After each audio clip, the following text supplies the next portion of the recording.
Bonjour à tous. En cette fête de l'Europe, le Père Delphilleux et les fraternités monastiques de Jérusalem, auxquelles le Seigneur a donné de s'installer un peu partout en Europe et récemment à Varsovie, nous invitent à nous interroger. Il y a quelques années, au moment des débats sur la Constitution européenne, les fraternités nous invitaient à le faire avec ce numéro de Sources Vives, quelle Europe voulons-nous? Aujourd'hui, en ce 60e anniversaire de l'acte fondateur de la construction européenne, c'est avec trois invités qui connaissent bien l'Europe et qui sont engagés dans ce combat que nous allons débattre. Avec Monseigneur Hippolyte Simon, évêque de Clermont-Ferrand depuis 1996 et vice-président de la Conférence des évêques depuis 2007. Vous connaissez bien l'Europe puisque vous avez été représentant des évêques de France auprès de la Commission des épiscopats de l'Union européenne, dite la Comessé. Nous le faisons aussi avec Pierre Morel. Pierre Morel est ambassadeur, il a été ambassadeur à Moscou, puis à Pékin, puis à Rome, près le Saint-Siège de 2002 à 2006. Et aujourd'hui, il est détaché auprès de la Commission européenne en qualité de représentant spécial de l'Union européenne pour l'Asie centrale. Et puis, nous le faisons aussi avec Jean-François Colosimo, philosophe, théologien, éditeur, chrétien orthodoxe. Vous enseignez l'histoire de la philosophie et la théologie byzantine à l'Institut Saint-Serge. Depuis 2006, vous êtes directeur des éditions du CNRS. C'est avec vous cet après-midi, en liaison avec les auditeurs de KTO, que nous allons débattre et nous interroger quelque peu au moment où l'Europe se cherche, au moment où l'Europe est bousculée, sur ce que disait Robert Schuman, qui déclarait en 1949 « La confiance entre les peuples ne s'improvise pas, elle ne s'impose pas. Nous désirons la réconciliation entre la France et l'Allemagne. Nous ne pourrons y parvenir que par une coopération dans un cadre plus large où nous serons plusieurs à faire preuve de bonne volonté. Et ce cadre, c'est l'Europe. » Cette Europe, aujourd'hui, chacun s'interroge, à tel point que le secrétaire d'État aux Affaires européennes, Pierre Lelouch, a déploré à Strasbourg que quand le monde bouge, l'Europe discute. Et il disait « Je suis venu vous dire mon inquiétude sur la place de l'Europe dans le monde. Dans ce moment existentiel de l'Europe, l'alternative est la survie ou le déclin. » Et le président de la Commission européenne de s'interroger « Sommes-nous bien en train de préserver notre héritage ?» Alors aujourd'hui, il est de bon ton dans certains milieux de décrier l'Union européenne, de déplorer ses carences, de critiquer son positionnement, ses interventions, ses retards. Cependant, ne faut-il pas reconnaître combien l'Union européenne est une valeur, un atout incomparable, quand on sait d'où vient l'Europe, ce qu'elle subissait, voilà quelques décennies. Monseigneur Hippolyte, pouvez-vous nous dire aujourd'hui vraiment comment vous répondez à cette question? Est-ce que pour vous l'Europe est une grâce? Est-ce qu'elle est une valeur? Est-ce qu'elle est un atout pour continuer, non pas à unir des États, mais pour unir des hommes?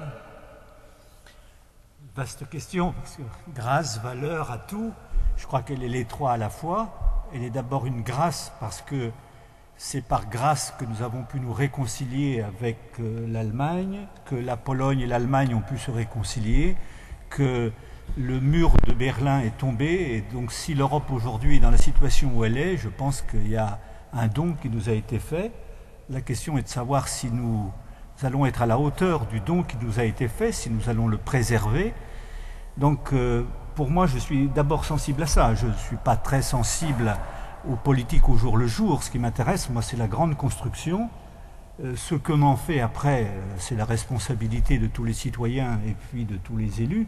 Mais fondamentalement, je rends grâce à Dieu parce que j'appartiens à la première génération qui n'a pas préparé la guerre avec l'Allemagne. Quand j'avais 18 ans, en 1962, je me préparais à aller faire la guerre en Algérie. 2 de mes frères ont servi en Algérie et je ne me suis jamais posé la question de savoir si j'aurais un jour à faire la guerre avec l'Allemagne. Mais mon père, mes oncles, mon grand-père, tout le monde en a parlé. Et j'ai un anneau épiscopal que vous ne voyez pas, mais qui m'a été offert à Dachau. Parce que mon prédécesseur, l'évêque de Clermont, a été déporté à Dachau en 1944. C'est là qu'il a eu la grâce d'ordonner prêtre Karl Leisner, qui était un diacre allemand lui-même déporté à Dachau. Donc aujourd'hui, si je regarde les 65 ans qui me séparent de l'armistice de 1945, je dis, c'est sans doute, pas seulement, mais c'est sans doute grâce à cette volonté de la génération qui a construit l'Union européenne que nous avons bénéficié, enfin ma génération a bénéficié de la paix, donc je réponds sans hésiter que c'est une grâce. Plus jamais la guerre, disait le pape Paul VI à l'ONU, faisant écho au « plus jamais de guerre ». Entre nous, disaient les pères fondateurs de l'Europe. Votre point de vue, Pierre Morel?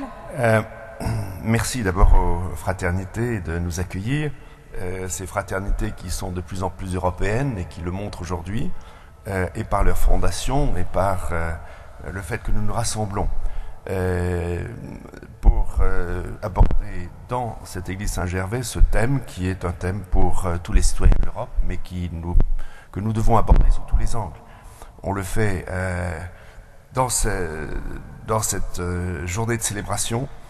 Je dirais que précisément c'est un jour et de mémoire et de retour sur soi et de réflexion et d'interrogation. 60 ans, 65 ans, même si on parle de la fin de la guerre, c'est 2 générations.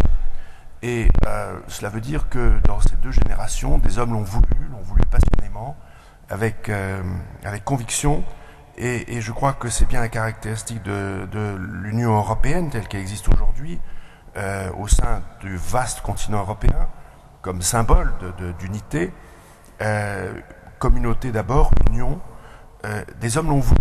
Et donc l'Union européenne est et restera un acte de la volonté collective. Elle ne s'impose pas d'elle-même.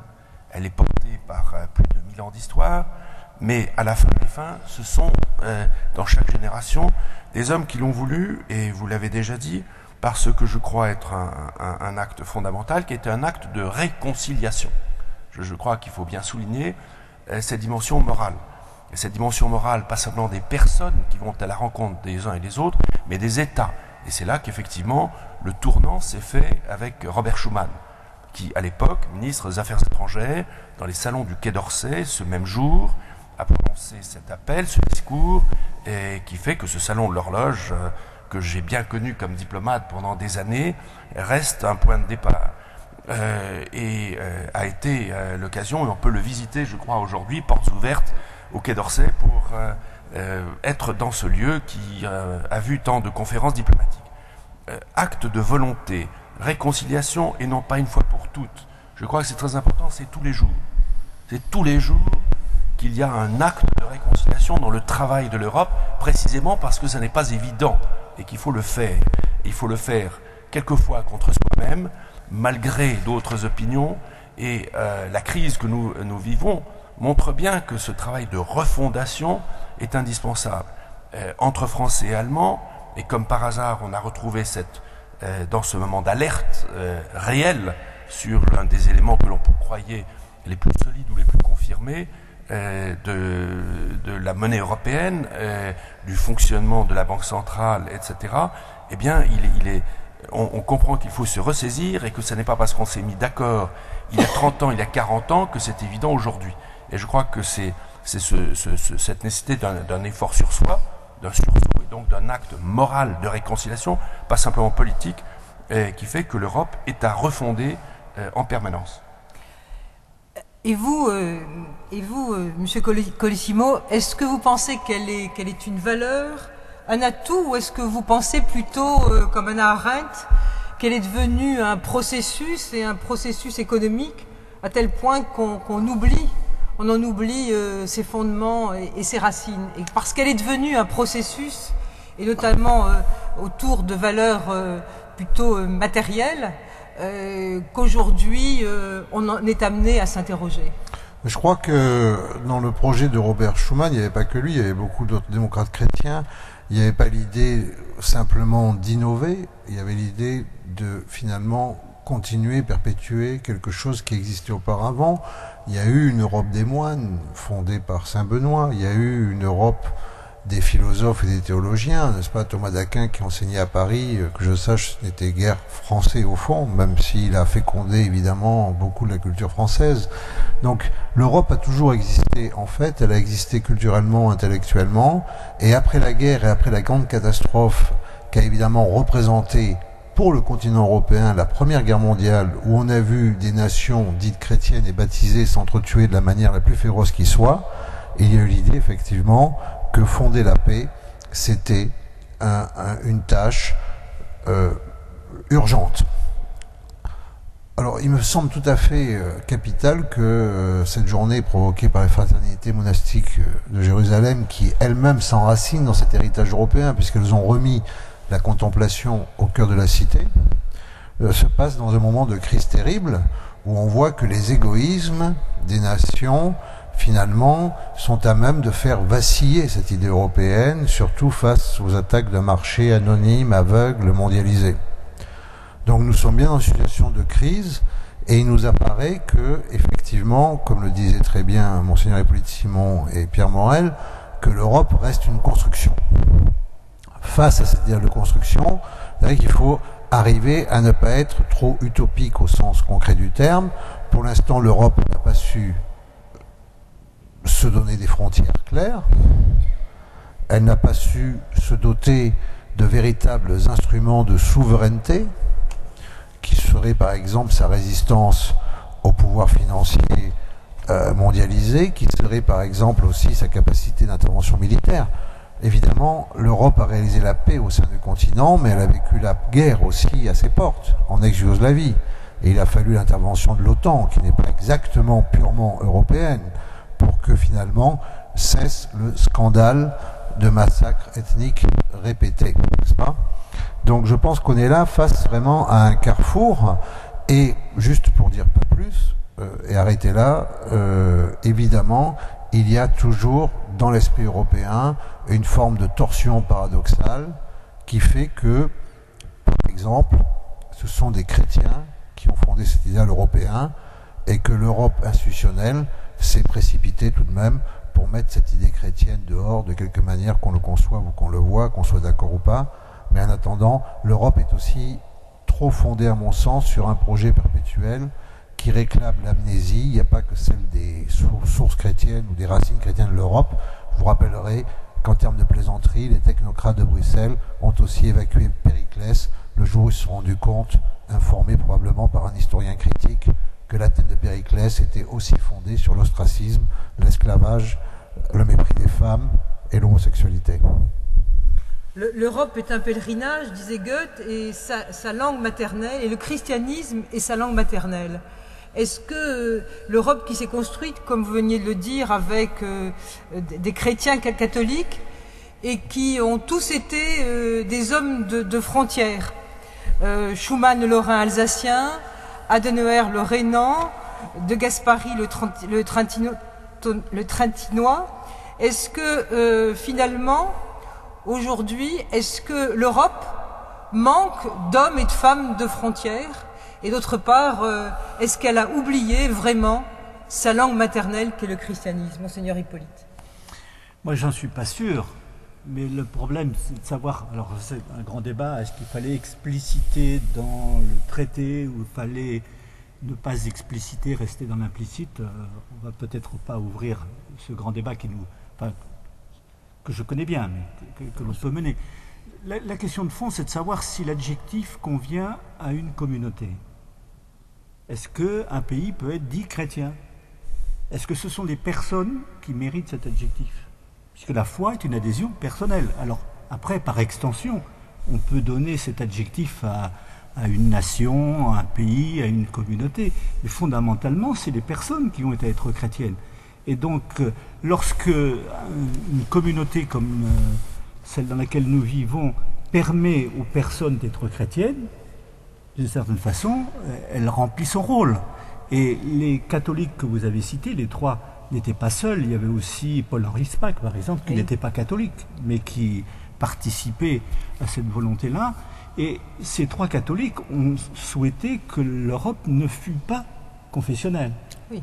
Donc, cette articulation entre un État démocratique, laïque, respectueux de toutes les convictions, c'est peut-être dans la tradition de l'héritage chrétien. Parce que, est-ce que c'est l'adjectif ou le contenu qui compte? Parce que dans le contenu, nous avons la parabole du bon samaritain. Que je sache, le bon samaritain, il n'est pas étiqueté tout à fait confessionnel. Donc, ce qui est important, c'est que l'Europe imite le bon samaritain. Oui, mais aujourd'hui, est-ce qu'elle ne manque pas justement de témoins? Ah, mais ça, c'est toujours difficile. Vous savez, comme l'ont été Schumann, Monet, Gasperi, et tant d'autres. D'ailleurs, le concours est ouvert. Je peux vous raconter une anecdote qui s'est passée au grand séminaire de Coutances. Un jour, le supérieur au grand séminaire de Coutances fait une grande envolée en disant « Mes amis, ce qui manque aujourd'hui, c'est des saints comme le curé d'Ars. » Alors, il y a un séminariste impertinent qui a dit « Mais monsieur le supérieur, qu'est-ce que vous attendez pour commencer ?» Alors, si vous réclamez des saints au service de l'Europe, eh bien, je veux dire, le programme est devant nous et que tous les volontaires se lèvent. À Saint-Gervais. Pierre Morel. D'abord, les hommes des frontières, il y a aussi les frontières et le grand large. Il faut citer alors Jean Monnet, parce que quand même, il faut rappeler que Robert Schuman, étant ministre des Affaires étrangères, a repris une proposition qui était celle de Jean Monnet, très attaché à tout ce qui relevait de la coopération européenne et pendant la guerre. Vous avez raison, j'aurais dû le faire. Non, mais c'est un Charentais, c'est un homme qui était ouvert vers l'Angleterre et vers les États-Unis. Donc, après, il y a eu les débats sur les choix et les orientations à l'époque de Charles de Gaulle, et à la fin des fins, c'est bien une synthèse que la politique européenne de la France a essayé de représenter. Sur deux points. D'abord, les sources chrétiennes. Nous en avons débattu à l'époque, j'étais ambassadeur au Saint-Siège et ça n'a pas toujours été facile. Et c'est vrai que j'ai quand même le sentiment qu'à ce moment-là, le débat a été mal engagé, on ne s'est pas bien pris. On a eu le tort de reporter cette question à la fin, alors que je crois que nous sommes tout à fait capables, très tranquillement, d'arriver à la reconnaissance pleine d'une mémoire européenne extraordinairement riche, qui s'est fondée largement sur les sources chrétiennes et pas exclusivement, c'est bien l'équilibre qu'il faut trouver, et que c'est une source irremplaçable. On n'a pas su le dire, on l'a dit à l'économie, je dirais de façon un peu minimale, sur l'héritage culturel, spirituel, culturel et humaniste de l'Europe. Soit. Mais ce qui est intéressant et à retenir quand même de cette discussion sur la Constitution, le traité constitutionnel et finalement le traité de Lisbonne, c'est le dialogue avec les églises. Et là, il y a derrière une certaine difficulté de l'Europe à dire ce qu'elle est dans sa richesse et dans sa mémoire. Il y a aussi quelque chose qui a été fait, reconnu, et tout à fait remarquable, qui est de prévoir que entre les autorités de l'Union européenne et les différentes confessions religieuses et organisations, un dialogue ouvert, transparent et régulier se tiendra désormais, ce qui n'existait pas. Et ce qui n'existe pas de façon structurée dans la plupart des pays. En fait, ça se pratique plus ou moins, mais donc l'Union européenne a à la fois eu un geste de précaution, de sauvegarder, et c'était très important, le chancelier Kohl en particulier y tenait, c'était déjà dans l'annexe au traité d'Amsterdam, à ce que chaque tradition religieuse pour chaque pays soit préservée. Je rappelle que la Cour de justice a largement bousculé des cadres juridiques et que sur des lois qui paraissaient établies pour toujours, et qu'il y avait donc la crainte que, en quelque sorte, on bouscule tout ça au nom d'une uniformité européenne, qui est toujours un peu un fantasme qu'on a, et quelquefois, malheureusement, sur des règles qui ont beaucoup énervé en ce qui concerne la chasse ou la protection des espèces, on impose des normes qui sont jugées absurdes, mais en tout cas, pour cet élément fondamental, très tôt et très vite, on a dit, attention, il faut préserver nos traditions respectives, entre la tradition des concordats, la tradition de la séparation de l'Église et la tradition de la religion d'État. Je rappelle que le luthéranisme au Danemark est religion d'État. On pense toujours à tel ou tel cas ou à la reine d'Angleterre, mais il y a 3 traditions. Et ces 3 traditions ont posé dans ce traité qu'elles se respectaient les unes les autres. On ne cherche pas à imposer une norme européenne à chacun d'organiser la vie des cultes dans chaque pays, mais en même temps que, quelle que soit la tradition nationale, eh bien, l'Union européenne, elle, établirait un dialogue.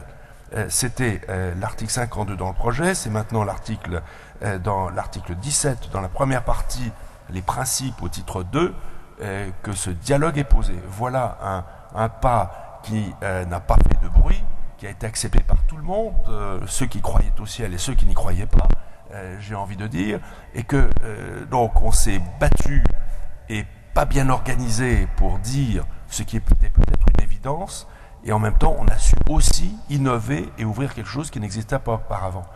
Et j'espère aussi que par là, on y reviendra, la question de la mémoire sera plus approfondie. Mais il faudra reprendre ce sujet qu'a évoqué Jean-François Colosimo.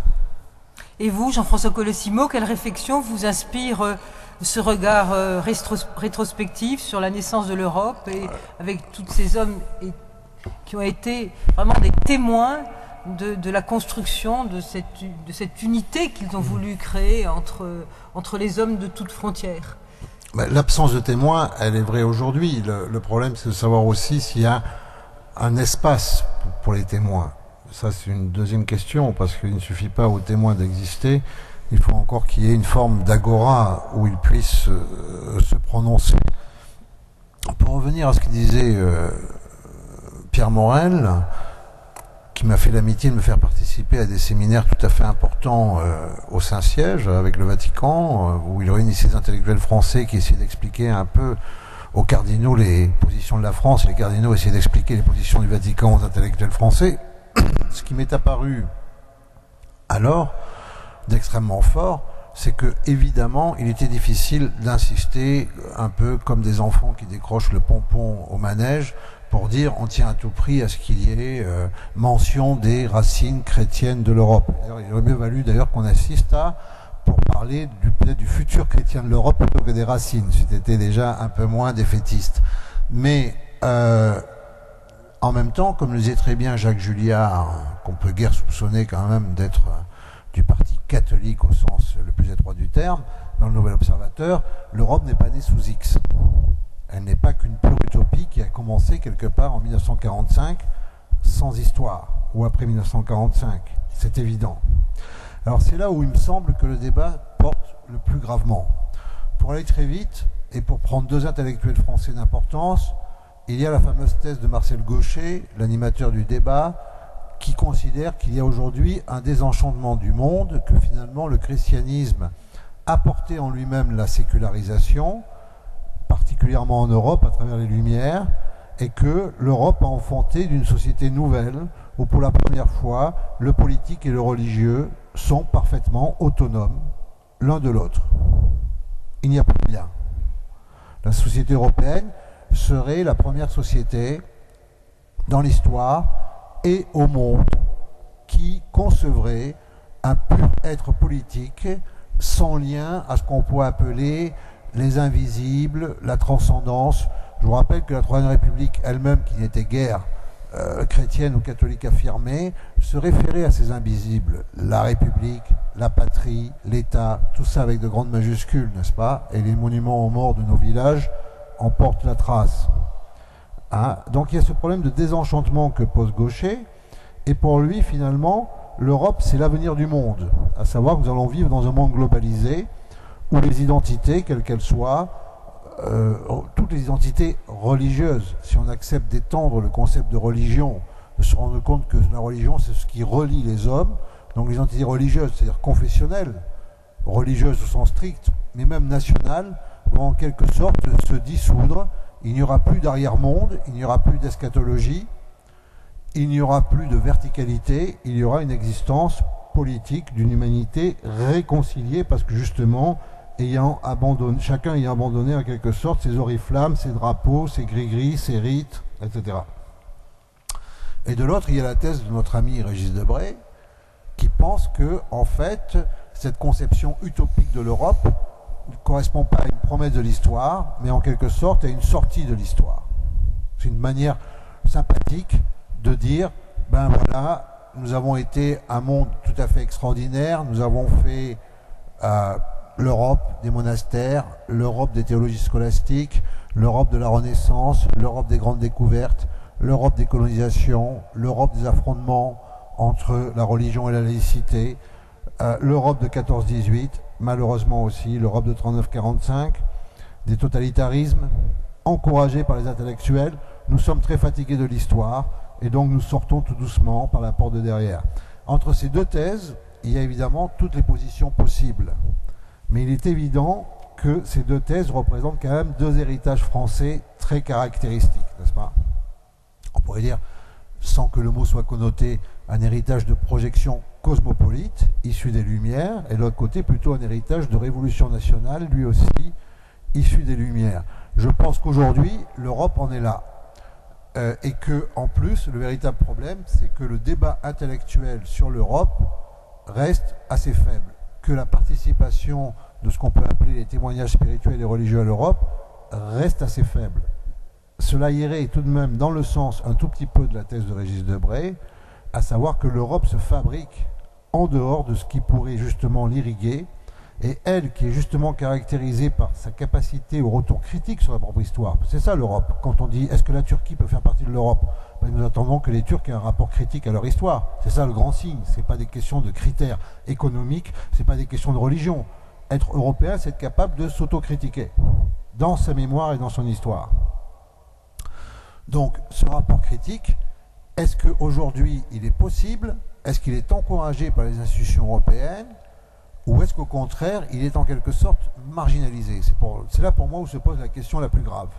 Voilà. Est-ce que l'Europe continue à se questionner ou est-ce que l'Europe est confite de ses propres succès qui d'ailleurs n'en sont plus à ce jour? Voilà, c'est ça la question pour moi. Monseigneur Hippolyte, je pense que vous voulez réagir entre ces deux thèses, Gaucher et Debray. Oui, parce que ça fait comme s'il n'y avait pas de troisième terme. Oui. Non, j'ai dit que tout est possible, monseigneur, j'ai dit entre. Ah bon, alors j'attendais que vous parliez, je ne voulais pas parler pour vous. Non, parce que ce n'est pas parce que l'État n'est pas confessionnel que les citoyens ne peuvent pas être chrétiens. Oui, bien sûr, on est là. Parce que ils peuvent l'être d'autant mieux que l'État n'est pas confessionnel, voilà, nous sommes bien d'accord là-dessus. Et ça veut dire que l'Église, en tant que telle, n'a plus de rôle à jouer, que l'Église n'a plus d'école, n'a plus d'université, qu'il n'y a plus de propositions. Et qui doit transmettre la mémoire? Est-ce que c'est l'État ou est-ce que c'est l'école? C'est une vraie question. Est-ce qu'elle doit être imposée par la puissance publique ou est-ce que c'est par la libre adhésion des catholiques, par exemple, pour parler de l'Église catholique, mais ou d'autres communautés? Aujourd'hui, en France, rien n'empêche un citoyen d'être catholique. S'il y a des citoyens qui ne se sont pas levés ce matin pour aller à la messe, c'est pas parce qu'il y avait des gendarmes qui les empêchaient de sortir. Nous ne sommes pas persécutés. Donc, mais j'ai pas dit ça. Hein. Oui, mais autrement dit, je pense qu'une société, par exemple, une société comme l'Europe, peut parfaitement être religieuse, même si l'État n'est pas confessionnel. Et je pense que la fécondation entre les différentes expériences, les traditions spirituelles des 27, pour parler des 27 qui sont aujourd'hui dans l'Union européenne, peut être facteur de renouveau. Ce que font les fraternités monastiques, eh bien, je crois que c'est facteur de renouveau. Par exemple. Excusez-moi, non, parce que vous m'avez mal compris. Il ne s'agit pas d'avoir une Europe confessionnelle. Il s'agit de savoir, par exemple, l'Amérique est pétrie de confessions diverses, mais elle a une religion civile, qui est la religion civile américaine, qui a des fêtes très précises, qui a des temples, qui a, etc., un culte, le drapeau, etc. Le problème, c'est de savoir si l'Europe est une utopie molle, au point de ne générer aucun mythe vertical ou pas. C'est pas une question de confessionnalisme. Il ne faudrait pas que l'Europe soit catholique, protestante, juive. C'est pas ça du tout.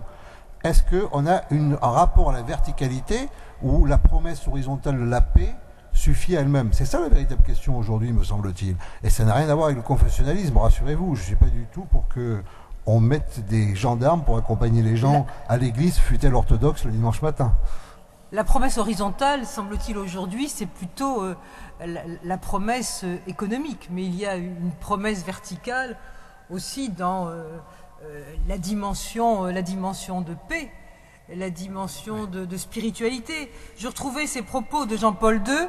La mission de l'Europe n'est plus et ne sera plus de gouverner le monde, ni de lui inculquer des leçons. La seule mission pertinente qui puisse être la sienne au siècle prochain, c'est d'être elle-même, c'est-à-dire ressusciter et projeter dans sa vie ses meilleures traditions spirituelles et ainsi contribuer à créer un nouveau mode de coexistence au niveau mondial. Est-ce qu'au fond, c'est pas ça le projet vertical auquel nous appelons tous aujourd'hui? Je crois que, effectivement, on peut rebondir à partir de ce que vous venez d'évoquer, des questions et du premier échange qu'on a eu. On y revient, c'est le rapport à la mémoire. Je ne crois pas qu'il y ait de société sans mémoire. Il n'y a pas de société sans invisible. Alors, c'est pas une société, c'est une collection d'individus. Alors que, effectivement, je crois qu'il y a des données fondatrices de l'Europe, de l'Union européenne, très précisément en tant que construction, en tant que volonté. Je l'ai dit tout à l'heure, c'est la réconciliation. C'est l'acte moral de la réconciliation. Et que ceci est absolument fondamental et qu'on le vit, croyez-moi. On prend un autre mot, on parle d'un compromis, on parle d'une négociation et d'une solution intermédiaire, d'une variante qui finira par passer.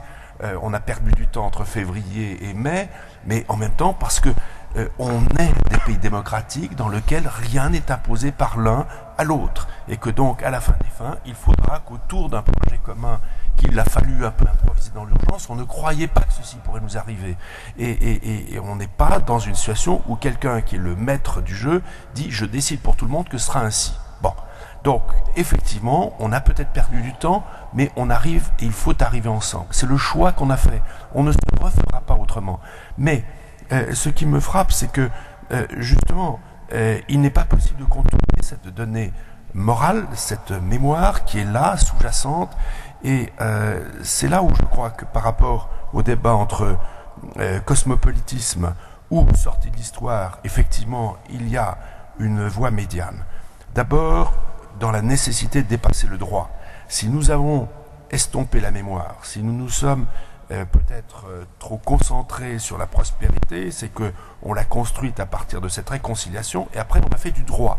Et on a fait du droit sans cesse par les règlements et les fameuses normes, etc., qui sont indispensables, parce que si aujourd'hui un Finlandais qui se casse la jambe au bout de l'Espagne est pris en charge par la sécurité sociale dans l'hôpital de Cadix, c'est parce qu'on a travaillé grâce au droit et qu'on a construit des normes, et que tout le monde est égal dans une protection qui est partagée entre 500 millions d'habitants.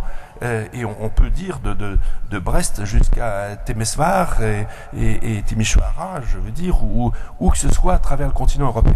Donc ça n'est pas rien, et le droit est nécessaire, mais n'est pas suffisant. Et c'est là que je crois que dans les dernières années, et c'est pour ça qu'après ces déceptions sur les sources chrétiennes et le débat sur les valeurs de l'Europe, je reste convaincu que c'est devant nous et qu'on va y revenir de plus en plus parce que nous sommes obligés d'approfondir. Et ce qui est très frappant, c'est que là, par rapport à cette philosophie transactionnelle kantienne, si l'on peut dire, de construction de la norme qui serait en quelque sorte le trésor de l'Europe, eh bien ça ne suffit pas, on ne met pas toute la mémoire et toute la richesse de l'héritage dans une règle de droit, on le sent bien tous, et qu'il faut retrouver précisément cet héritage et cette mémoire. Et là, je voudrais citer Ricoeur dans toute cette œuvre exemplaire, et notamment la mémoire d'histoire de l'oubli, qui se termine sur cette formule que j'aime à citer. Au bout de 600 pages de réflexion sur la mémoire, l'oubli, le pardon, la réconciliation, ramène tout à une formule: tu vaux mieux que tes actes. S'il y a quelque chose qui se dit entre tous les Européens, c'est cela, tous les jours. Tu vaux mieux que tes actes.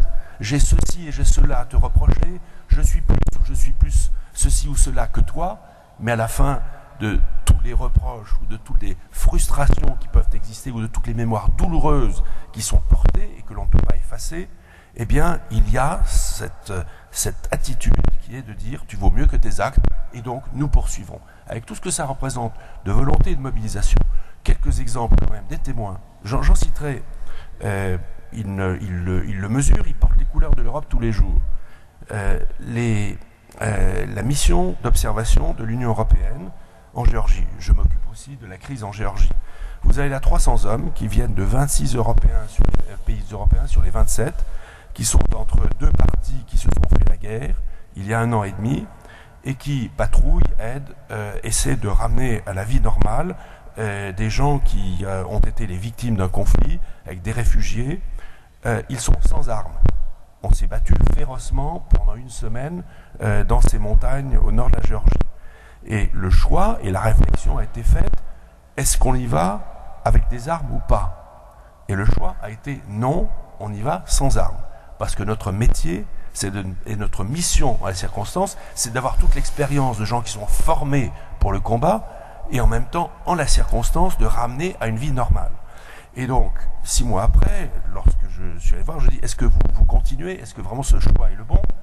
Heureusement, il n'y a pas eu de victimes directes, mais il y a régulièrement des explosions, des attentats, des blocages, des prisonniers, des gens qui sont enlevés, etc. C'est dangereux, on circule en voiture blindée, et on ne passe pratiquement plus, on patrouille le long, et on essaie de faire se dialoguer les communautés. Eh bien, ils disent non, parce que nous ne sommes pas les Rambo numéro 3 ou 4 entre tous ces groupes armés. Nous sommes là pour arrêter cette logique, qui est une perte pour tous et une catastrophe, et tout le monde le comprend.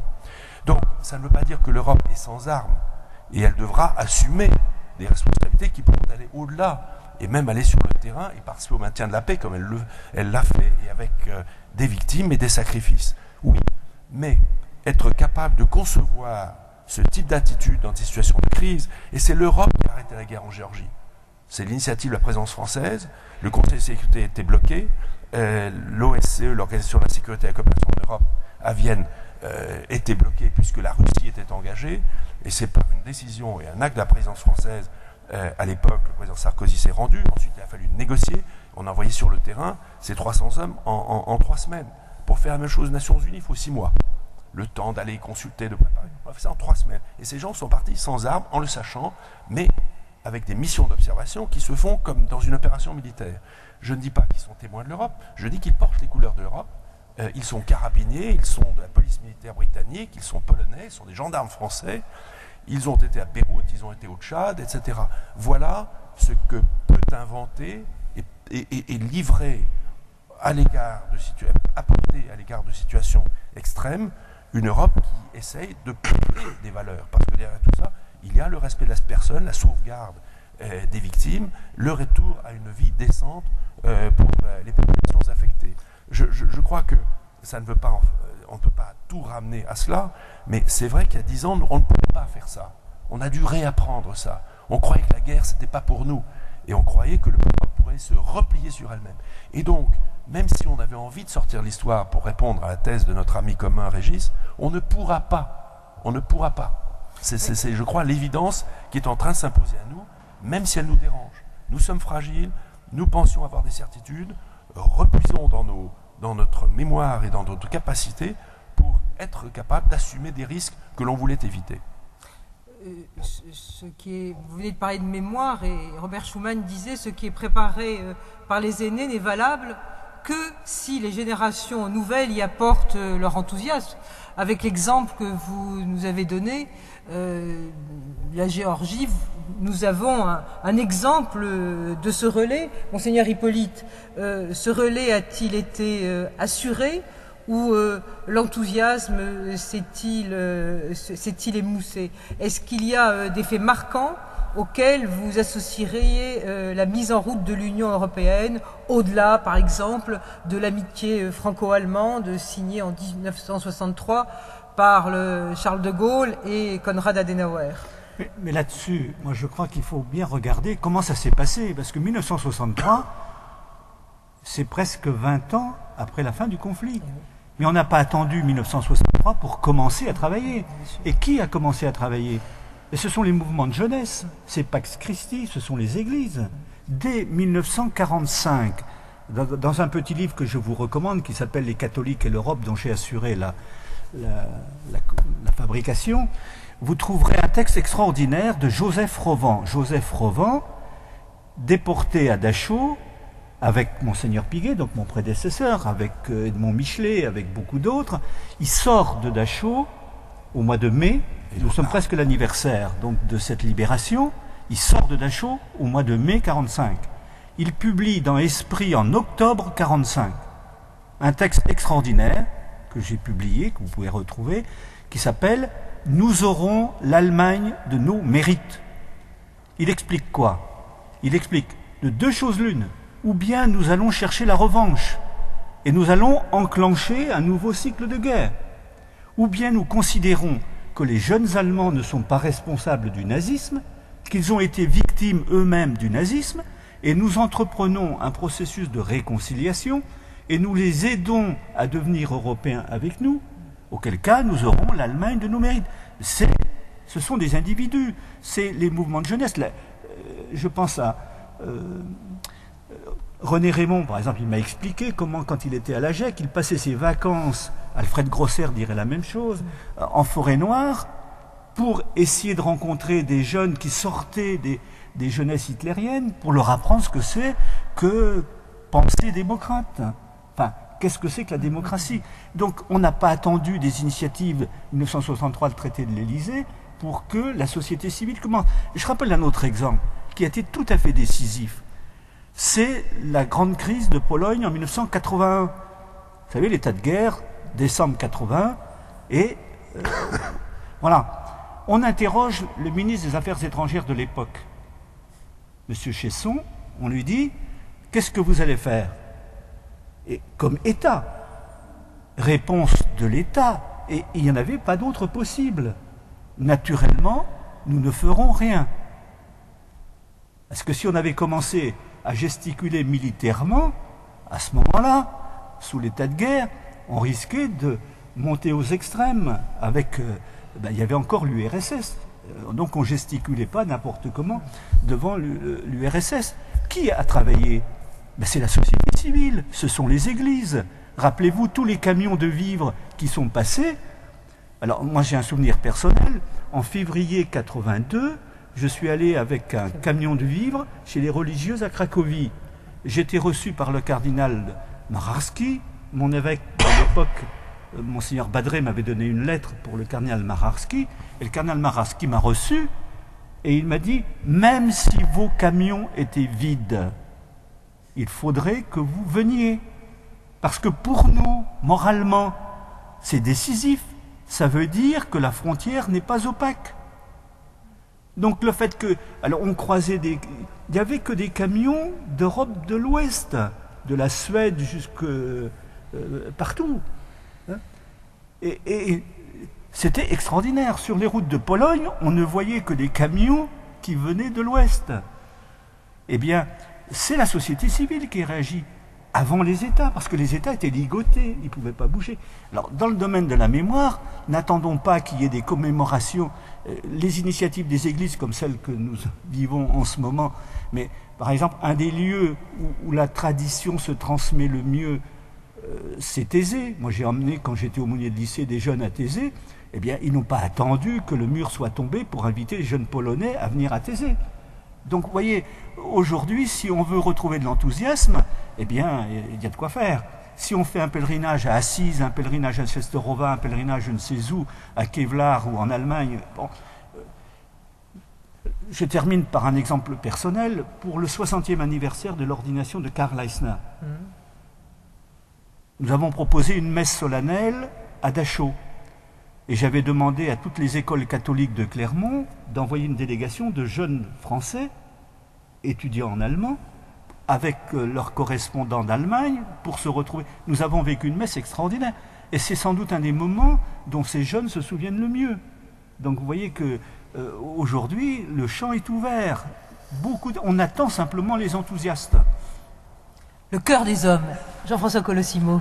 J'étais très sensible à ce qu'a dit Pierre Morel sur l'expérience de ces 350 hommes qui se promènent dans le Caucase, où l'on sait que même lorsqu'il n'y a pas tant de guerre, il n'est pas trop bon de se promener tout seul, on va dire, sans insulte pour nos amis caucasiens. Mais en même temps, Pierre Morel parle justement de la notion de sacrifice.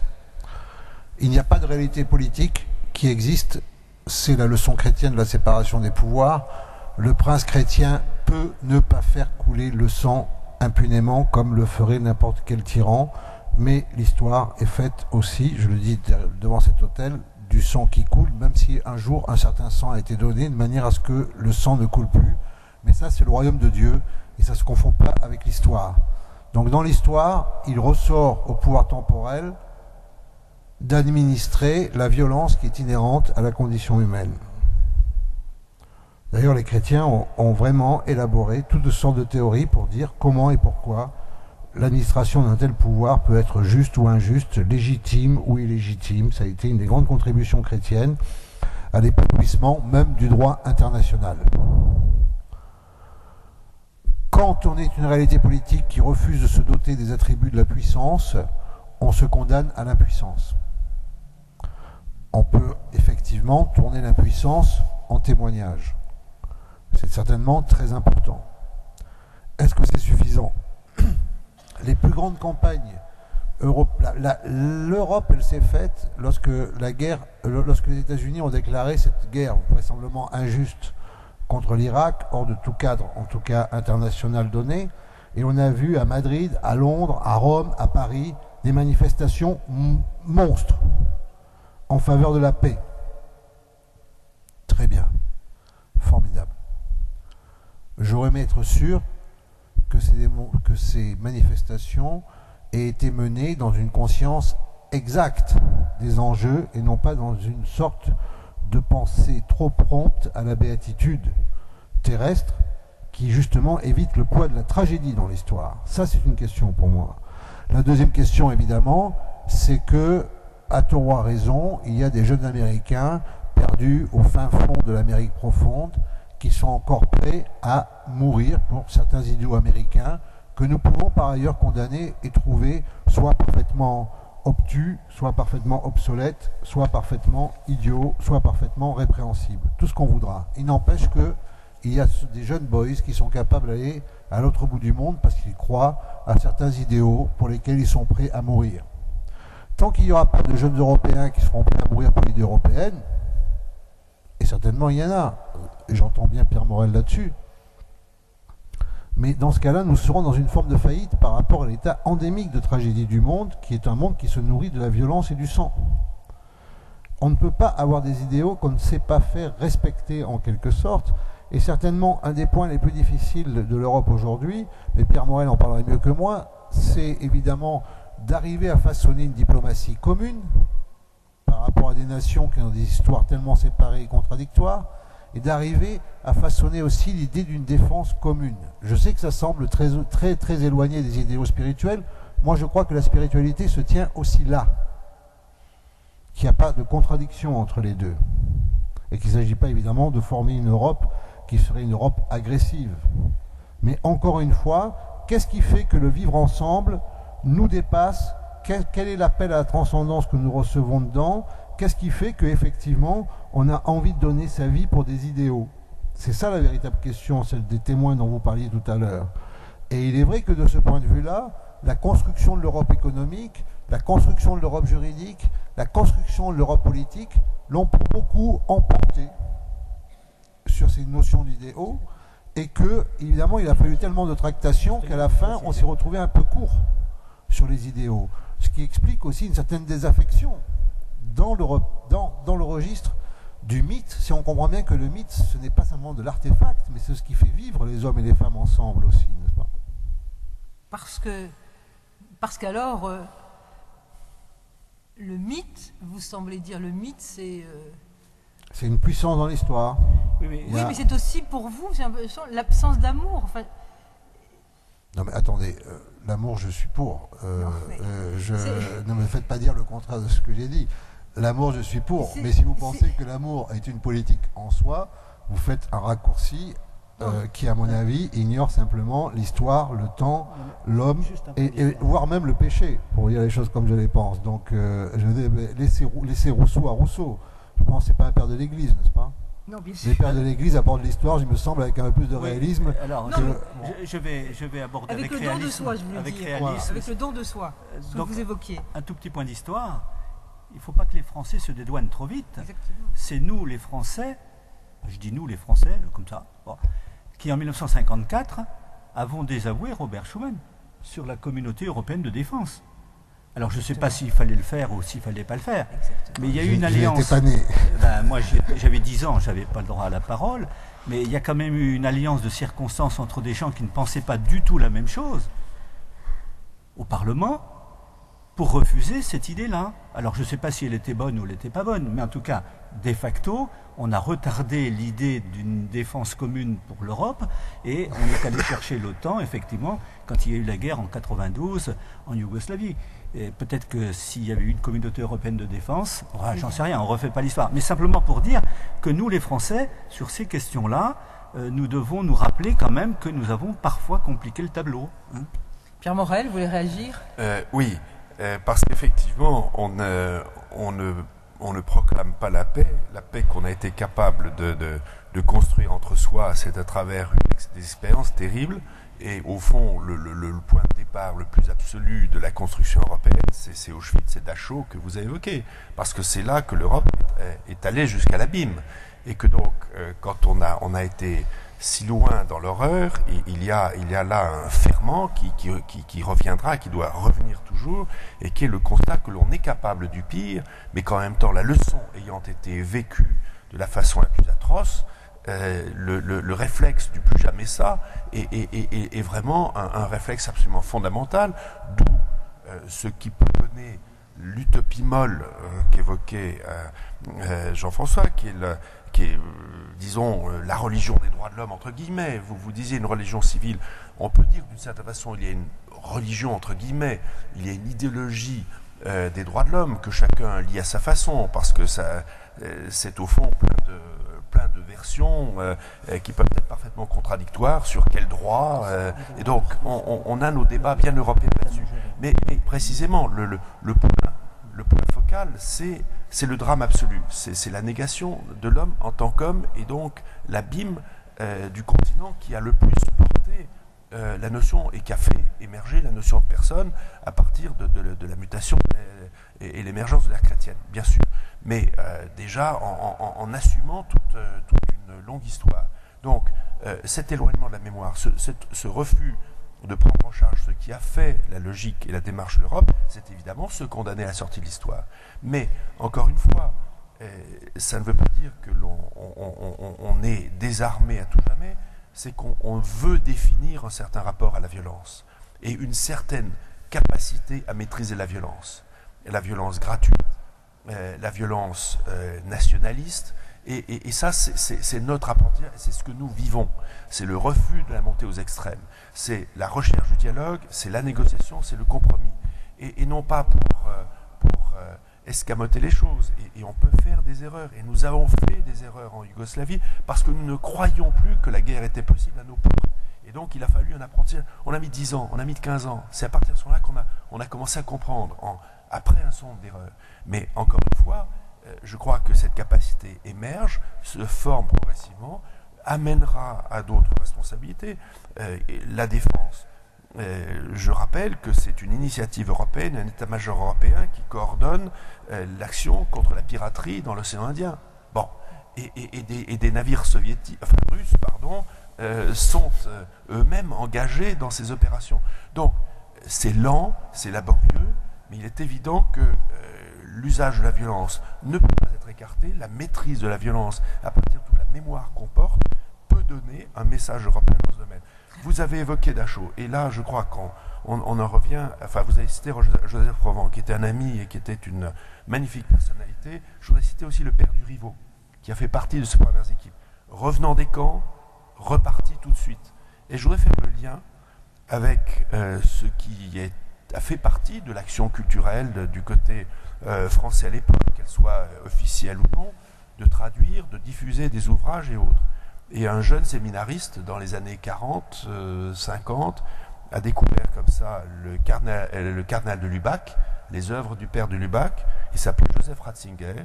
Et quand il était encore à la Congrégation pour la doctrine de la foi, il m'a dit, il y a 20 ans, le cardinal de Lubac m'a ouvert les yeux. Ben c'est comme ça que ça s'est fait. C'est le prolongement de cette volonté d'aller et d'avoir l'Allemagne que l'on mérite. Et je rappelle aussi, dans le dépassement de cette démarche juridique et dans ce débat avec Habermas, qui lui-même a reconnu qu'il fallait au-delà de ce cosmopolitisme du droit érigé en absolu, c'est le débat publié aussi dans Esprit sur les fondements prépolitiques de la démocratie, débat Habermas-Ratzinger, qui dit la nécessité pour l'Europe de laisser une place, parce qu'elle est démocratie et parce qu'elle est fondée sur des valeurs, laisser une place à la transcendance, quelle que soit la forme que l'on donne à la transcendance. Dire que l'homme passe infiniment l'homme, ça n'est pas avoir fait le choix d'une religion, c'est de dire que si l'on défend l'absolu de la personne, on pose une transcendance que chacun qualifiera ensuite. Et le cœur de l'Europe, il est là. Dernière chose, et toujours pour les camps, autre témoin de l'Europe, Sant'Egidio, en octobre dernier, les responsables, les représentants de toutes les religions, cette continuation d'assises tous les ans, étaient à Cracovie, et les représentants de toutes les religions du monde sont allés ensemble dans la liaison, la commémoration des 70 ans du déclenchement de la guerre, 1939-2009, pour aller ensemble, toutes religions rassemblées, se recueillir à Dachau. Le moment était fort, impressionnant, et c'était aussi un geste européen. Voilà des signes de témoignage pour nos enfants et pour nos petits-enfants. Mais Monseigneur Hippolyte, à l'occasion du 70e anniversaire de l'invasion de la Pologne par les troupes nazies, les présidents des épiscopats allemands et polonais ont signé une déclaration commune condamnant les crimes de la Seconde Guerre mondiale, mais aussi mettant en garde contre l'exploitation des blessures du passé et le réveil des ressentiments nationalistes, rappelant que seule une Europe unie est gage de paix. Que pensez-vous de ce risque de ressentiment, voire dans certains cas de refus de pardon? Mais je crois que si on refuse le pardon, on enclenche la vengeance et du coup on remet en route un cycle de violence. C'est tout à fait clair. Alors cette déclaration des épiscopats allemands et polonais d'octobre 2009. Oui, elle fait écho à la grande lettre de l'épiscopat polonais en 1965 que j'ai découvert rétroactivement, mais qui est tout à fait fabuleuse.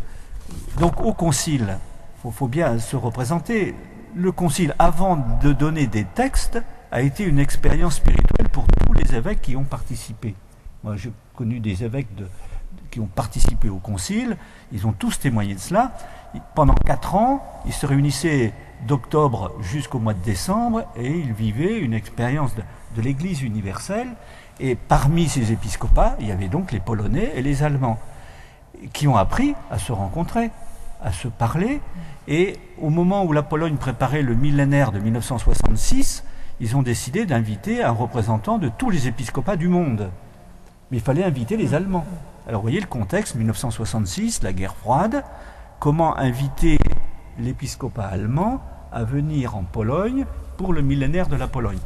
Et je rappelle pour mémoire que l'Église n'a jamais considéré qu'il y avait 2 Allemagnes. Il n'y avait qu'un épiscopat allemand. Bon.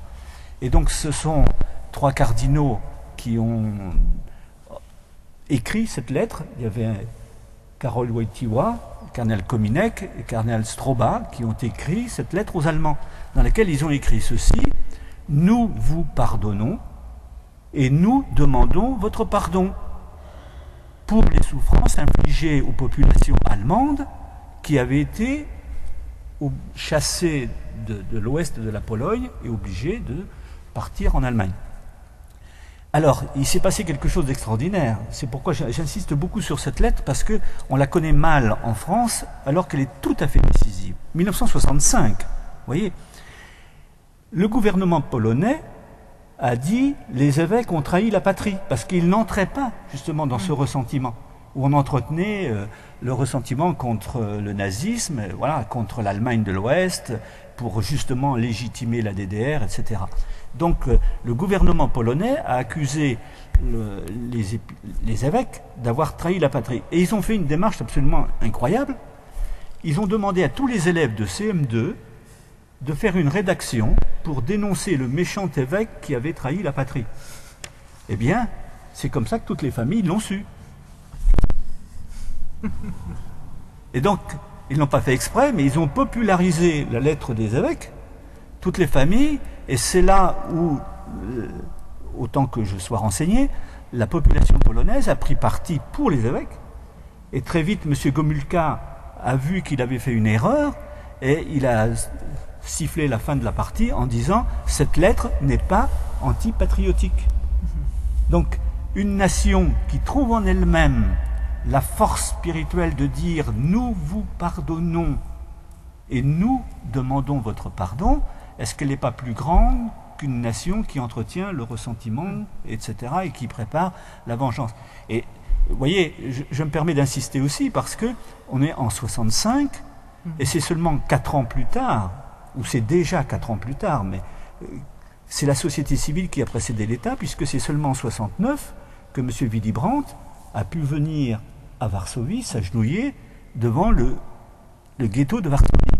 Donc ce geste de réconciliation a été ouvert d'une certaine manière, précédé. Donc qu'aujourd'hui il faille travailler sur les ressentiments pour les dépasser au bénéfice d'une mission plus large qui serait la mission de l'Europe pour aider les pays du tiers-monde. Parce que n'oublions pas, si on fait l'Europe pour l'Europe, on va rater quelque chose. Nous n'allons pas servir le bien commun de l'humanité. Donc si l'Europe, compte tenu de ses capacités à tous égards, se donne comme mission d'aider, alors du point de vue de l'écologie, du point de vue du développement économique, du point de vue de la culture, j'ai lu cette semaine que l'éducation devient obligatoire en Inde pour tous les enfants de l'Inde. Eh bien, voilà quelque chose qu'il faut soutenir. Donc, l'Europe a une mission pas simplement de maintien de l'ordre, hein, mais aussi une mission de promouvoir le bien commun de l'humanité tout entière. Et donc, il faut travailler sur le ressentiment. Merci. Jean-François Colossimo, là-dessus Non, je suis d'accord avec Monseigneur Hippolyte Simon, sur le fait que la reconnaissance des mauvais sentiments partagés vaut mieux que l'administration unilatérale des bons sentiments. Ça, c'est sûr. C'est ce que dit Dostoïevski, n'est-ce pas? Le peuple ne se fait pas d'illusions sur le fait qu'il est criminel là, et qu'il partage le crime du criminel, non pas parce qu'il en est responsable, mais parce qu'il a les mêmes instincts. De ce point de vue-là, effectivement, il n'y a pas de pardon qui ne commence par la reconnaissance de sa participation à l'ordre du mal. C'est ça la leçon européenne. Pierre Morel le disait tout à l'heure. Cette notion d'une responsabilité collective pour un mal absolu. C'est l'événement fondateur, en fait. Ça, c'est certain. Et de ce point de vue-là, je crois qu'il faut plutôt, effectivement, miser sur les tragédies que sur les espérances trop optimistes. Malheureusement, ça a été une très grande tragédie, mais l'accident mortel d'avion qui a emporté le président polonais et sa suite a plus fait pour le rapprochement entre Polonais et Russes, dans un sentiment partagé de l'insuffisance de tous, malheureusement, mais ça n'a pas été finalement une mort vaine, que beaucoup de discours autour de Katyn et autres. D'un coup, les peuples se sont reconnus, partageant en fait la même difficulté à travers l'histoire, le même malheur. Donc il est vrai que cette notion-là est importante. Mais j'aimerais revenir tout de même au fait que faire de l'Europe une promesse pour l'humanité entière, Dieu sait que je suis pour le partage, mais en faire une sorte d'étendard pour l'humanité entière, je crois que c'est sortir de la politique.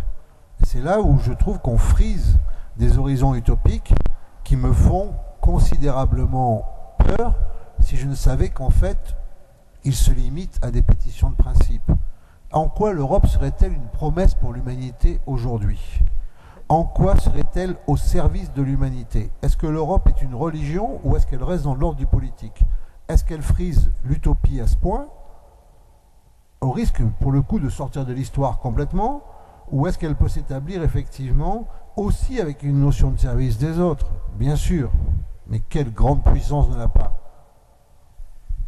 vraiment, là, je trouve, dire l'Europe est au service de l'humanité, je ne vois pas très bien. L'Église peut être au service de l'humanité, mais ça, ce serait confondre l'Europe et l'Église, même si l'Europe a des racines démocrates chrétiennes. Mais vraiment, l'Europe au service de l'humanité, ça me semble être un vaste projet tout de même pour une Europe qui n'arrive même pas, à l'heure qu'il est, à assumer une solidarité minimale par rapport à un État nain qui s'appelle la Grèce. Oui, mais vous semblez dire qu'il n'y a que l'Union européenne dans ses institutions politiques qui peut avoir une mission pour l'humanité. Mais moi, je pense à l'ensemble des citoyens. Nous devons penser pour le service, le bien commun de l'humanité.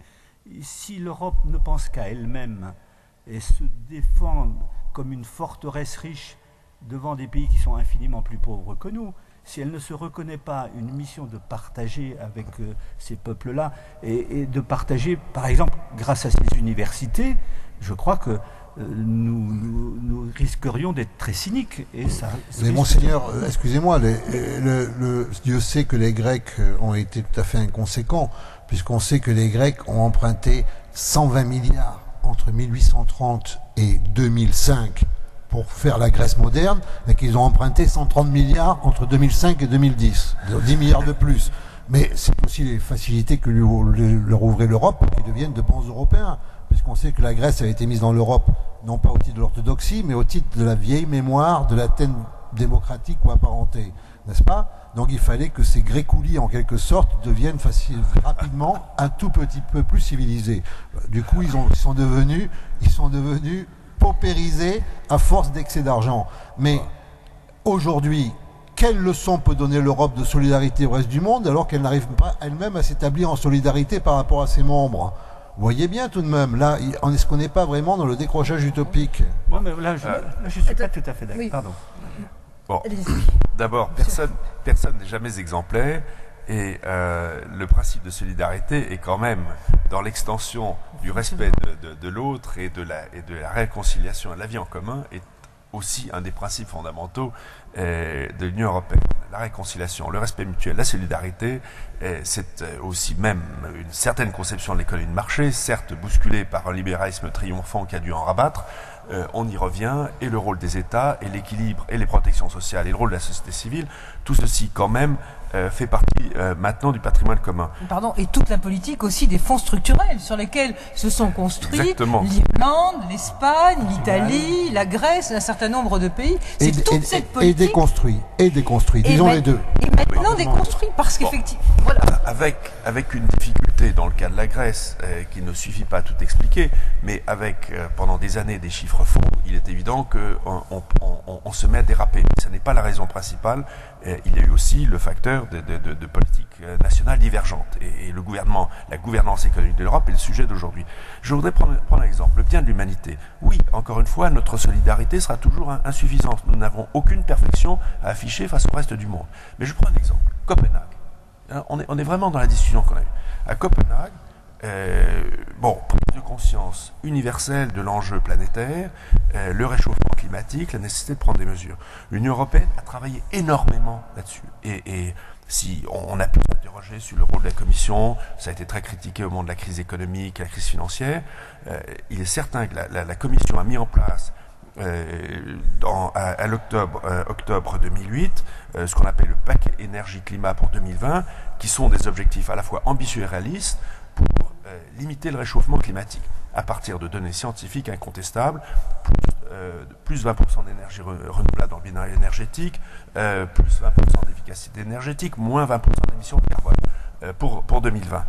C'est pas des slogans, ça entraîne des conséquences extrêmement fortes et des sacrifices réels accomplis. À partir de là, ayant eu ce sursaut, cette volonté de fonder une solidarité, parce que c'est plus dur pour les uns que pour les autres, on a eu de la peine à se mettre d'accord, on y est arrivé, on part vers Copenhague en se disant, voilà, nous avons un objectif. Et ça n'a pas marché, parce que, sans doute, d'une certaine façon, on a cru trop aisément que, ayant fait ce grand effort sur nous-mêmes, tout le monde allait suivre, ou qu'on aurait une capacité suffisante de persuasion. On ne l'a pas eu. Et donc, on peut dire échec. Et voilà ce que c'est que de vouloir être les parangons de vertu à l'égard du reste du monde et croire qu'on peut donner la leçon. Il n'empêche que, parce que nous avons poussé à Copenhague en ayant le sentiment qu'on avait mûri un début de réponse. Il n'empêche que pendant des mois, la planète entière, grâce aux médias, et hommage doit leur être rendu, quelles que soient les critiques que l'on puisse trouver indéfiniment et faciles dans les débats et les commentaires publics sur l'Europe, pendant des mois, on a préparé Copenhague avec une prise de conscience planétaire des enjeux du réchauffement climatique, à partir d'un travail scientifique que ici aussi on a critiqué, mais qui malgré tout fait maintenant partie d'une ressource commune. Et à la fin, au moins à Copenhague, on a posé que désormais il faudrait avoir des normes communes. Bon, je crois qu'on peut dire que ce début de prise de conscience et ce début d'organisation, aussi incomplet soit-il, aussi bloqué qu'il ait été par des résistances et des convergences, des briques, enfin des nouveaux pays émergents, plutôt, enfin, disons-le, Brésil, Inde et Chine et États-Unis défendant leur industrie, ont contourné l'Europe qui, dit-on, est perdante. Elle n'est pas perdante forcément dans le moyen et le long terme, parce que la norme a été posée et qu'encore une fois, la mobilisation a été engagée. Et vous ne défaites pas un message diffusé à l'échelle de la planète qui a été largement d'inspiration européenne. Voilà comment, bon, on peut dire verre moitié plein, verre moitié vide, malgré tout, cette ouverture vers l'extérieur, encore une fois, fait partie d'une nécessité pour l'Europe. Si l'Europe se referme sur elle-même, elle est perdue, elle ne sera pas elle-même. Dans cette enseigne, nous ne pouvons pas ne pas évoquer un sondage récent qui est paru dans la Croix, où il était indiqué que pour 2/3 des habitants des 5 plus grands pays de l'Europe, le message du christianisme est toujours d'actualité. Nombre d'entre eux regrettent cependant une certaine frilosité des églises dans le soutien effectif à la construction européenne, tout en reconnaissant que les dites églises n'ont pas de légitimité particulière sur sa construction proprement dite. Alors, doit-on regretter cette discrétion? L'Europe peut-elle se construire, comme vous le disiez tout à l'heure, Jean-François Colosimo, sans dimension verticale, sans valeur spirituelle commune, pour se contenter au plan économique, au plan environnemental? C'est bien des normes, mais souvent ce que disent certains, oui à une écologie, une Europe de l'environnement, oui à une Europe économique, mais où est l'Europe des hommes? Est-ce que l'Europe construit finalement ce qui est le plus nécessaire à l'homme, une écologie de l'homme? Et pensez-vous, comme cela a été dit, que l'Europe sera chrétienne ou ne sera pas? Je voudrais revenir là aussi sur un propos de Jean-Paul II qui m'a marqué, qui disait « Europe, retrouve-toi toi-même, sois toi-même, découvre tes origines, vis tes racines ». Alors, Monseigneur Hippolyte, on a bien sûr évoqué cette question tout à l'heure, mais je voudrais que vous puissiez reformuler une réponse, notamment par rapport aux propos que tenait Jean-François Colosimo sur l'Europe, bien l'humanité ou non. Là-dessus, il faut savoir ce qu'on met sous l'adjectif chrétienne. Europe chrétienne veut dire quoi? Alors, je vous donne des éléments de réponse. Puisqu'on avait cette grande discussion quand j'étais à la Comessée, alors un jour, j'ai décidé d'interviewer mes frères évêques. C'était très intéressant. Alors j'ai pris le polonais, j'ai dit, voilà, quand tu dis Europe chrétienne, tu veux dire quoi?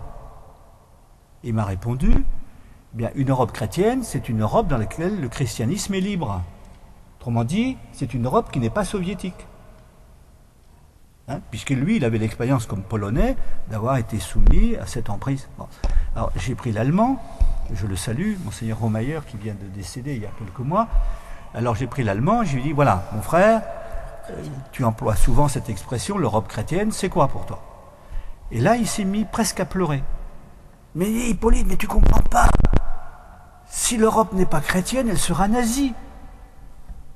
Parce que lui, dans son enfance, il a été formé par ça. Et c'était sa hantise, qu'elle ne retombe pas dans la barbarie. Vous voyez? Donc, une Europe chrétienne, alors... Si je pose la question... Vous voulez peut-être vous dire le sermon sur la montagne en vous disant cela? L'Europe des béatitudes? Absolument. C'était heureux les assoiffés de justice. Oui, le véritable message chrétien. Voilà. Mais il y a aussi le bon samaritain. C'est pourquoi je reviens à cette dimension du bien commun de l'humanité. Si nous ne nous souvenons pas de la parabole du bon samaritain, autrement dit, si nous ne donnons pas comme mission de soutenir l'humanité blessée là où elle est, concrètement, eh bien, nous serons amnésiques et du coup, nous risquons de nous enfermer sur notre petite presqu'île européenne au bout du continent et de nous enfermer et de perdre le rayonnement auquel le pape Benoît XVI, après Paul VI avec l'encyclique Populorum Progressio, nous a invités. S'il n'y a pas cette mission de servir le bien commun de toute la planète, alors je rappelle, dans la déclaration de Schuman que nous fêtons aujourd'hui, Robert Schuman fait un petit paragraphe sur la responsabilité vis-à-vis de l'Afrique. C'est dans le texte de la déclaration de 1950. Donc, et on le voit bien, avec tout le grand problème de l'immigration, si nous ne travaillons pas pour le développement des peuples, il ne faudra pas s'étonner que les peuples viennent chez nous. Donc comment on trouve cet équilibre et pour le bien de tout le monde? Vous avez parlé de l'écologie. Alors moi je suis dans un diocèse où il y a un désert rural dans un pays magnifique, c'est un contresens. Nous avons une région, l'Auvergne, venez visiter, hein, mais ce n'est pas aux fraternités que je vais apprendre ça. C'est magnifique, mais en même temps on a créé un désert. Il faut reconquérir ce désert. Et je vous donne un exemple qui est tout à fait intéressant. Il y a quelque part dans mon diocèse un endroit où on a créé une usine pour faire du granulé de bois avec de la sciure de bois. On a créé 30 emplois dans un canton complètement désertifié. On crée 30 emplois pour tirer parti de ce qui était considéré comme un déchet sans valeur. Eh bien, je pense que là, l'écologie nous rend intelligents. Donc si on peut avoir aussi de l'énergie qui vienne de nos territoires, peut-être qu'on va ramener de la population. Enfin, c'est peut-être un peu idéaliste de dire ça, mais autrement dit, avoir une conception chrétienne du rapport à la nature, c'est peut-être un rapport moins dominateur, mais plus gérant, se savoir responsable, y compris dans des limites qu'il faut respecter. Donc, moi, je pense qu'il n'y a pas de contradiction dans cette espérance-là. Jean-François Colosimo. Écoutez, Madame le Sénateur, vous aimez citer Jean-Paul II, je vais le faire à mon tour. Marquant l'échec de la nouvelle évangélisation lors du synode des évêques européens de 2000, où le défunt pape avait réuni les évêques d'Europe de l'Est et de l'Ouest, je crois que son discours commençait ainsi: pour la première fois dans l'histoire, il existe un homme qui se projette dans l'histoire en vivant sans aucune idée de Dieu, et c'est l'homme européen. Alors là, encore une fois, c'est le pape qui le dit. Alors le fait est que la sécularisation à la manière européenne, il y a une sécularisation aux États-Unis, mais elle est très différente. Pour le bien et pour le mal, on y discute de tas de choses. On se retrouve même parfois avec des théories délirantes qui sont amenées devant les parlementaires, comme par exemple, est-ce qu'il faut enseigner le créationnisme à l'école, des choses qui nous semblent complètement incongrues à raison, n'est-ce pas, hein? J'ai jamais eu ces débats, en tout cas au Sénat. Voilà, bon, des choses... Mais il y a un débat. Aujourd'hui, la sécularisation à l'européenne, c'est le fait que les églises et les religions n'ont plus de prise sur la continuité de la vie, à l'exception de la naissance et de la mort, raison pour laquelle elles se préoccupent si souvent de questions bioéthiques. Parce que, par exemple, même si le pape Benoît XVI livre, avec l'immense talent d'intellectuel qu'on lui connaît, de vastes réflexions sur l'économie en pleine période de crise mondiale, et des réflexions qui sont tout à fait, à mon sens, pertinentes et étonnantes, il faut avouer qu'elles trouvent peu de résonance, tant dans les milieux financiers que dans les milieux intellectuels, malheureusement. Donc, ce qu'on attend des religions, c'est un magistère sur la naissance et la mort, grand maximum. D'où d'ailleurs le fait que ces comités d'éthique fleurissent où les religions sont volontiers acceptées. On les accepte dans les comités d'éthique, on ne les accepte pas à la bourse. N'est-ce pas? C'est une manière de marquer la différence. Et là, donc, on a vraiment à se préoccuper, parce que je crois qu'avant de se projeter à l'échelle mondiale d'une manière un peu messianique, il y a à se préoccuper immédiatement du sort des Européens, d'un point de vue spirituel, étant entendu qu'effectivement, la déconfessionnalisation des nations est un bien pour les églises. Là-dessus, nous serons parfaitement d'accord. Mais il n'empêche aussi que le témoignage spirituel, surtout dans sa manière prophétique, outrepasse en quelque sorte la mission même des églises. Je dirais que depuis par exemple la mort de Maurice Clavel en France, on peut être d'accord ou pas avec lui, il y a une voix qui manque dans les médias français, n'est-ce pas, pour témoigner d'une forme d'engagement évangélique. Ça, c'est un premier point. Et le deuxième point, c'est qu'à rebours finalement de cette relative désertion du débat public par au moins les chrétiens, se manifeste une sorte de nouvelle crispation identitaire populaire.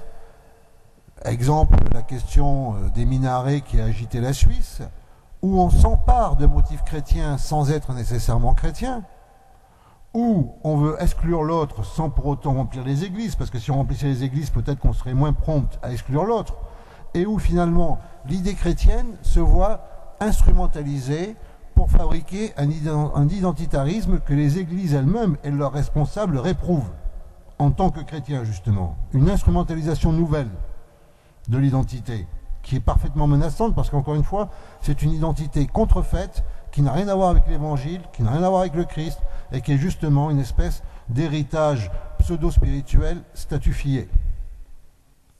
Donc nous sommes pris un peu entre les deux aujourd'hui en Europe, avec cette espèce de vernis, entre cette espèce de marginalisation face au débat public, qui est gravissime pour le débat public lui-même, et en face de cela, face à une sorte de vernis idéologique qui ne vaut pas mieux, pour dire la vérité, et qui est aussi très préoccupant et contre lesquels les hommes d'église et les femmes d'église doivent se lever pour dire que non, l'évangile n'a rien à voir justement avec ces principes d'égoïsme, d'identité nationale, voire européenne, qui ne seraient pas ouvertes, alors pour le coup, sur le partage. Là, je suis parfaitement d'accord avec Monseigneur Simon. Je crois qu'on est un peu, là encore, à un carrefour. Je crois que nous sommes à un carrefour. C'est pour cela qu'il était vraiment tout à fait intéressant d'être ici aujourd'hui et de partager ce moment avec les fraternités monastiques de Jérusalem. C'est parce que je crois que l'Europe, qui est justement une tension, est aujourd'hui à un carrefour, et pas un carrefour facile. Par rapport à cette tension, Pierre Morel, quels seraient, selon vous, les dangers qui pourraient empêcher l'Union européenne de se construire jusqu'à son parachèvement, vous qui êtes aux confins de nombreuses institutions? Bon, d'abord, avant de dire, comme sur Radio Notre-Dame, un miserere et un alléluia. Je crois que vraiment le pire danger, c'est le déni de soi-même. C'est là où l'appel de Compostelle, puisque ce que vous avez cité, 1983, c'est l'appel de Jean-Paul II à Compostelle, Europe, retrouve tes racines, réveille-toi, sois toi-même. Et le fait est qu'il n'y a pas eu... il y a peu d'appels de cet ordre, il y a peu de gestes et peu de témoins qui aient su dire ou lancer ces appels, qui ne veut pas dire que tout doit partir d'un seul coup. Il y a quand même des gestes, je pense à Verdun, le chancelier Lécault, le président Mitterrand se donnant la main. Il y avait eu déjà des gestes franco-allemands, mais justement être capable de les porter et de les faire vivre étape par étape dans l'ouverture de l'Europe sur le monde. C'était un choix de l'Église, mais Assise était aussi une façon de redire l'ouverture de l'Europe.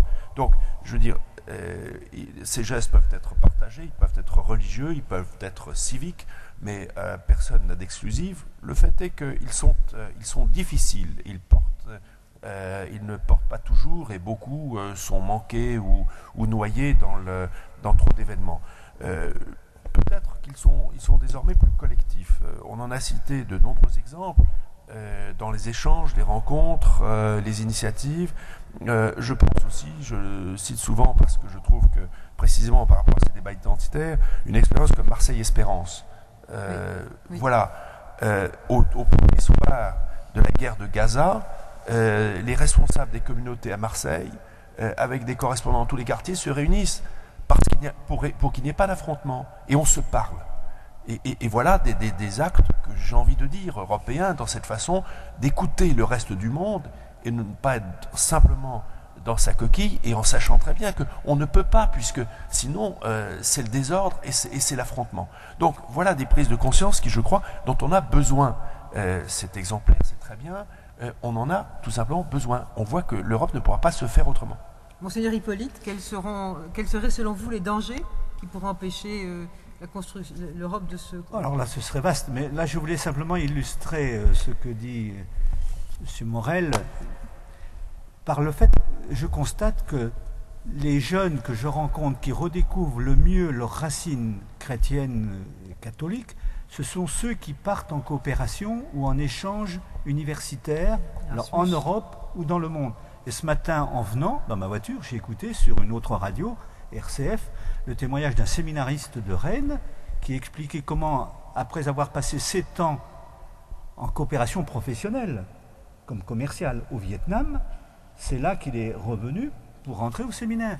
Donc je pense que dans ces échanges, il n'y a pas de contradiction entre le fait d'avoir cette ouverture à l'universel et le fait de retrouver ses racines. C'est peut-être là qu'on le retrouve le mieux, parce que effectivement on va trouver ce qui a été au siècle dernier et jusque dans les années 1960 le grand rayonnement des églises en Europe. Il nous reste donc 5 minutes avant de clore ce débat. Quel souhait personnel chacun d'entre vous aimerait-il formuler en faveur de l'Union européenne? Jean-François Colosimo. On a passé des années à discuter de savoir si la Turquie était ou non dans l'Europe. Je laisse le débat ouvert, c'est pas ce débat-là qui m'intéresse. Mais pendant toutes ces années, on discutait de savoir si la Turquie est ou n'est pas dans l'Europe. Et encore une fois, moi, pour dire la vérité, je ne suis pas contre. On admettait comme allant de soi le fait que la Russie, elle n'y était pas du tout. Or, je pense que le conservatoire musical européen est impensable sans Tchaïkovski ou Rachmaninov, que la bibliothèque européenne est impensable sans Tolstoï et Dostoïevski, que le musée européen est impensable sans Roublev ou Kandinsky. Voilà, et donc je pense que l'Europe, c'est un peu plus finalement aussi et toujours qu'un projet politique. La preuve, c'est que des grands peuples qui sont partagés entre l'Europe et l'Asie, comme le peuple russe, peuvent être fondamentalement européens de culture, et que des peuples qui apparaissent européens de structure économique ou politique, eux, participent souvent d'autres cultures, simplement que la culture européenne. J'aimerais qu'on en revienne aussi à la notion de culture européenne pour essayer de penser l'élargissement de l'Europe autrement qu'à petits coups politiques. Monseigneur Hippolyte Simon. Moi, ce que je souhaite à l'Europe, c'est que ses citoyens retrouvent l'enthousiasme, retrouvent leur enracinement dans l'expérience spirituelle.